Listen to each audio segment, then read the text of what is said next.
Oh, hi, it's Jonathan here, DJ Puffin III. Another update from the old flat garden.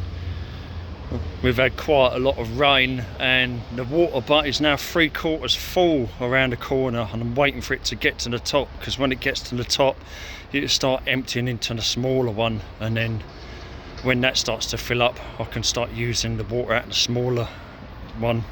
Anyway, but around the front we're going to swing it round and take a look at what's going on. Some stuff has changed. Well, small things have changed.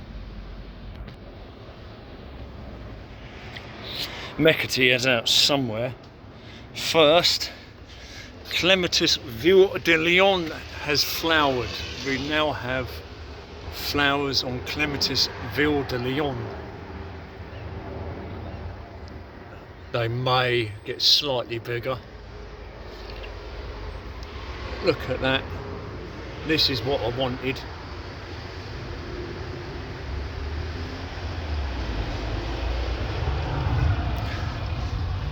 We've got a little capsicum pepper here. Again, there's a little apple there, a little seedling. Some things are finished and others have started here. You can see the slugs and snails have had to seed them. They always do. The ice plant. The budgie seed grass has now pretty much ripened, and you can just about see native seed in there. So it's had a season here and there is actually seed in it. So I'm going to have to cut some of these ones that have fallen down and leave the ones that are sticking up, and I've got to cut the grass around here. And of course we've got the flaxseed. I'm probably going to have to cut some of that. There's a mustard of some kind, or rapeseed, I'm not really sure what it is, but that's flowering now and setting seed. And of course we've got the hemp here, the industrial hemp plant, which is doing quite well, and I have been plucking lower leaves for my herbal tea. Also the original Crocosmia. This is the original Crocosmia from the 70s and 80s that were popular. And we got quite a bit of this. As much as I like the plant, I'm not going to want all of it. And look at all these ferns in the wall, definitely keeping them.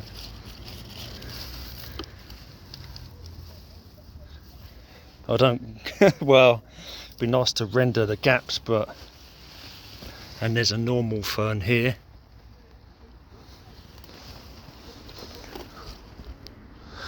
We had poppies, opium type poppies. They've gone to seed and they didn't flower very long, to be honest. There is a lavender buried in here somewhere. Yeah, there's a lavender buried in there. It has put on a bit of size. And this was chrysanthemum, and they did used to flower in the 80s and 90s, but well, we'll have to see in the autumn if anything comes of them. But I'm not convinced that these things flower anymore.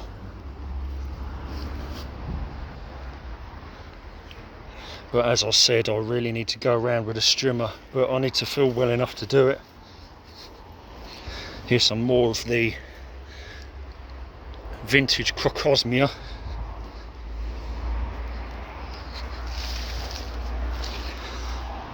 We've got this chair,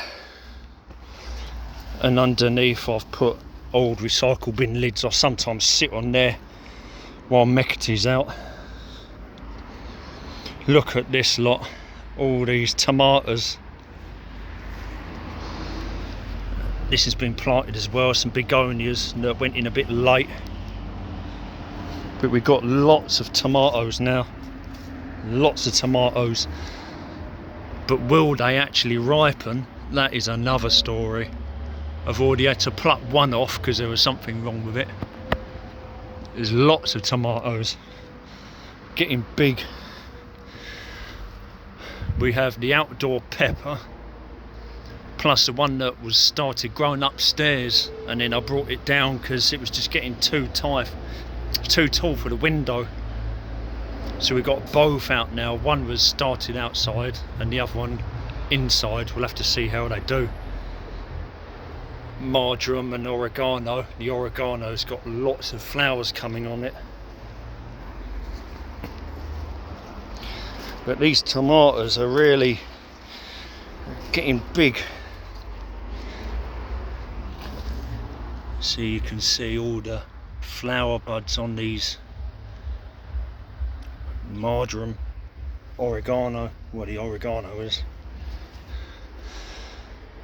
Lots of flowers, but will they come to anything?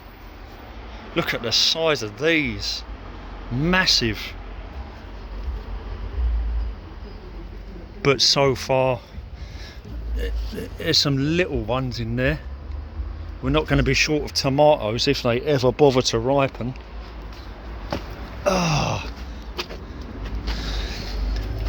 I'll put a cucumber in here and hopefully it will survive the slugs and snails, which is unlikely, and make its way up this trellis. We've also got one of the pumpkin stems. The other one is going up into the tomatoes. Lots of strawberries, and there's the bay there. You can see we now have an extra pumpkin there, and one over there. They've just come up from seed. I can hear Meccaty.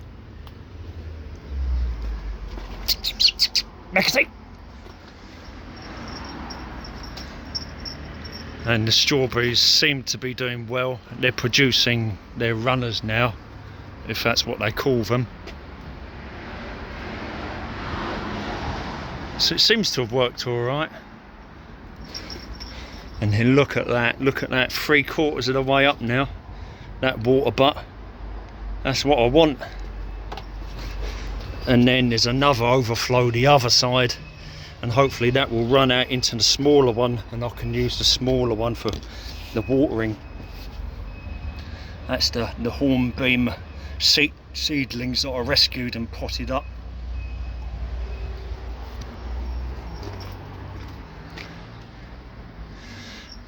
That's about it really.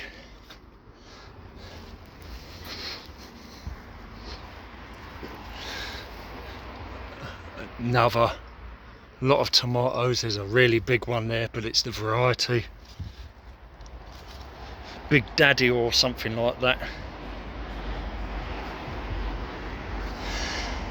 But we have ordered a greenhouse. It's going to take 4 to 6 weeks, so we might have to move all of these tomatoes and peppers, and if they start building the base, it's going to be a bit awkward where that pumpkin is, I'm afraid. But the greenhouse has been ordered, and it's hopefully have a brick base and a south entrance, because that's what I wanted really. And it may be slightly bigger than we need, but well, I don't know about than we need, but things are slowly starting to move, even if it's just the greenhouse. Oh, I think we're gonna have to end it there.